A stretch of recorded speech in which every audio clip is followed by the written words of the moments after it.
So these aren't your typical Dynasty running back rankings. These are not my personal rankings. They're not DLF's rankings. They're not even consensus ADP. This is something different. I wanted to make rankings that are more objective, more quantifiable, based on numbers and factors that we actually care about in Dynasty: age, production, and consensus value. So I've taken all of those numbers for every running back. I've averaged them up to get what I'm calling a Dynasty score and ranking running backs in as objective of a fashion as I possibly can. So let's get started. At the top of the list, I mean, come on, we all knew who this was going to be. It's Bijan Robinson, the 21-year-old blue chip prospect with no injury history, drafted top 10 to the perfect landing spot for immediate volume and opportunity. He has to be the Dynasty RB1. Fun fact for you: did you know that since 2012, that rookie running backs drafted inside the top 10 averaged over 18 fantasy points per game in year one? 18 points per game. That would have been top 5 of the position in 2022, and you can argue that Bijan is one of, if not the best prospect of that entire group of backs drafted that high, and in a perfect offense that can maximize his volume and skill set. It's really not an understatement to say that Bijan himself can change the landscape of Dynasty for the next 5+ years. If you were able to get him at the 1.01 this year, congratulations. Now moving on to RB2, this one I also think should be pretty obvious. It's Jets running back Breece Hall, who is currently the RB4 in May DLF ADP. And the reason I think that this is an obvious ranking is actually quite simple. Breece Hall is a 21-year-old, soon to be 22-year-old running back who last we saw was averaging 16.7 fantasy points per game in a Zach Wilson-led offense, on pace for 1,700 yards and 11 touchdowns on 270 touches up to the game that he got hurt in. That sounds like a fantastic argument for the Dynasty RB1 overall, yet he just happens to be playing at the same time as Bijan Robinson. But now for Hall, you add in Aaron Rodgers to just take this offense to a new level, and I would not be shocked if Breece Hall is a top 3 running back in 2023. I really wouldn't. The only reason that he's not valued this high is because he tore his ACL, but from all the reports from Jets OTAs about his rehab, he's been well ahead of schedule for months now. We even have this video of him sprinting on the sidelines a couple of days ago, and he still has 3.5 months to get even stronger before week 1. So while he may not be your Dynasty RB1, I do think fading him for guys like Jonathan Taylor or Christian McCaffrey or anybody else not named Bijan Robinson is a huge mistake right now. Now, RB3 here is where things start getting a little spicy, because we're going to dip back into this rookie running back class and we're taking Jahmyr Gibbs here. And what's honestly crazy about this ranking is that it's not due to his ADP, because he's the RB6 in May ADP. It's not due to production, because I actually plugged in 11.5 points per game as the average points per game by first-round running backs drafted outside the top 10. The argument here is really just age. Gibbs is over 3 years younger than Jonathan Taylor, almost 6 years younger than Christian McCaffrey, 5 years younger than Saquon Barkley. Those are some pretty huge age gaps at the running back position that if Gibbs starts producing even closer to those guys at 13, 14, even 15 fantasy points per game as like a top 12 fantasy running back, then this argument really won't even be close a year from now because of that age gap. And honestly, I don't think it's a far reach to think that Gibbs could just be a back-end RB1 almost immediately in 2023 as the DeAndre Swift replacement in that offense. Swift himself averaged 14.9 points per game as a rookie, splitting time with Adrian Peterson and Kerryon Johnson. Then in 2021, he averaged over 16 points per game, splitting time with Jamal Williams. And then again, 2022, while it wasn't a great fantasy season, he still averaged 13.5 points per game on under 150 touches. So for Jahmyr Gibbs now to just be able to come in without the injury concerns,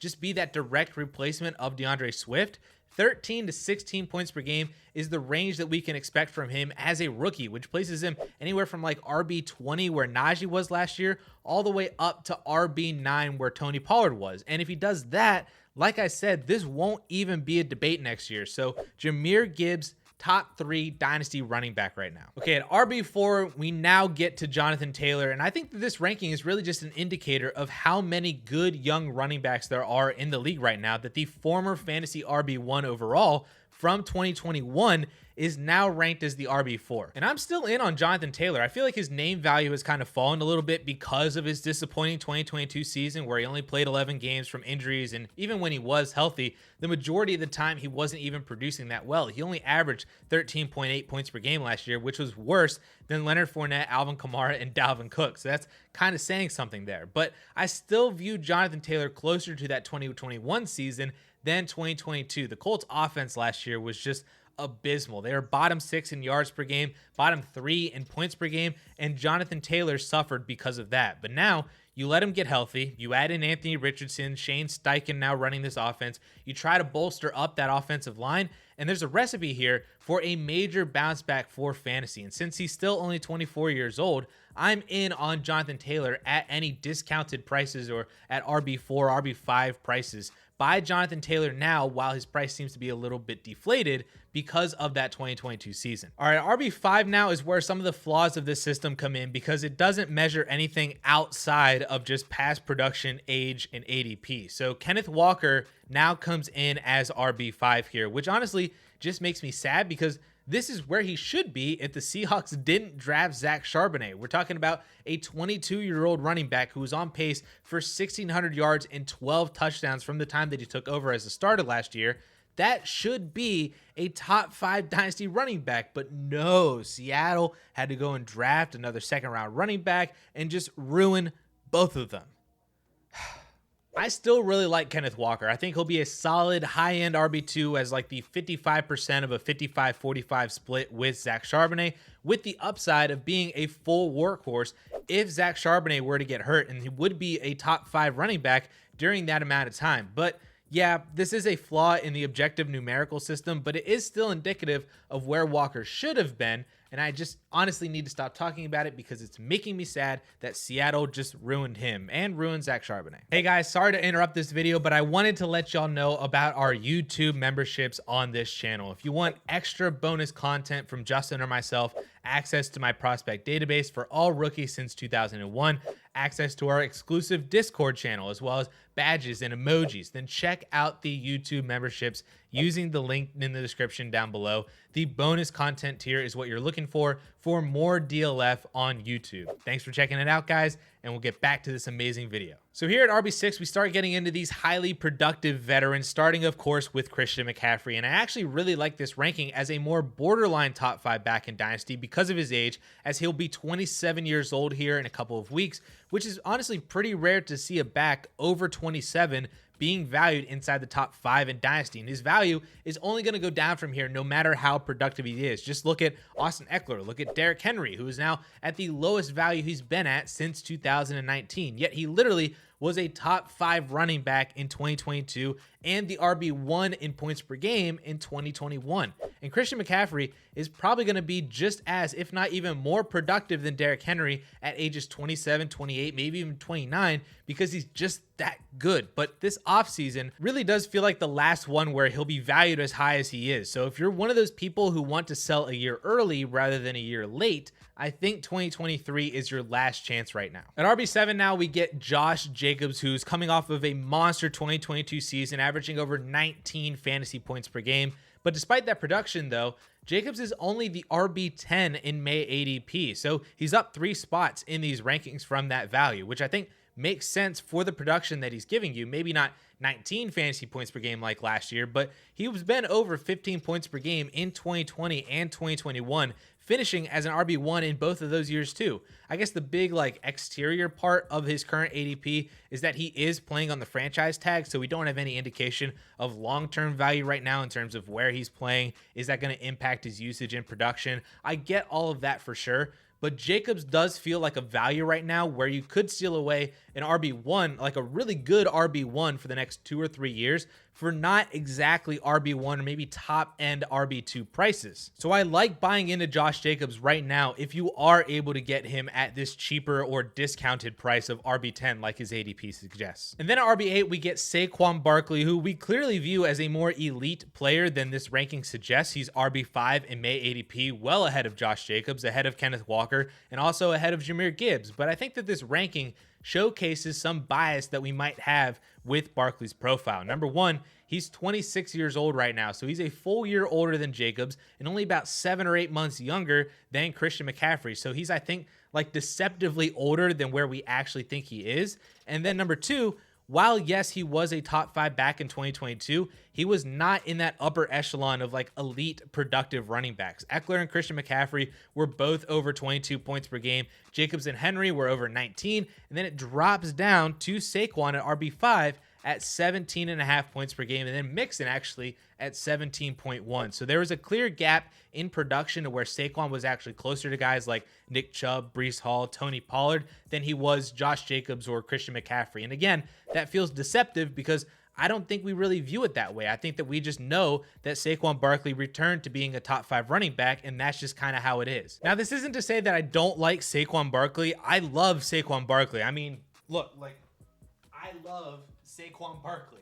But he does feel like a player that just has a bit more name value than real value, and this ranking system is really showcasing that difference. I talk all the time about how much I love trading down at the running back position to acquire future value or other assets, and Saquon right now feels like a prime candidate to trade down from, down to like a Jahmyr Gibbs, a Josh Jacobs, even Austin Ekeler for a year of production, and be able to add maybe like a future first to be able to do that, or an upside receiver, or another running back to help fill out your depth. It's an option that I think that you might want to explore right now if you have Saquon Barkley. At RB9, we get to Travis Etienne, one spot lower than his RB8 ADP, and I think that this works for Etienne because he's not an elite running back, but he's much better and has fewer question marks than a bunch of the guys after him, and he's still only 24 years old on his rookie contract, so we know that he has at least 2, if not 3 more years in Jacksonville in his current situation. Now, I'm not going to go much more in depth on Etienne though, as I do think that he's also a player that I would explore trading down from because of his workload,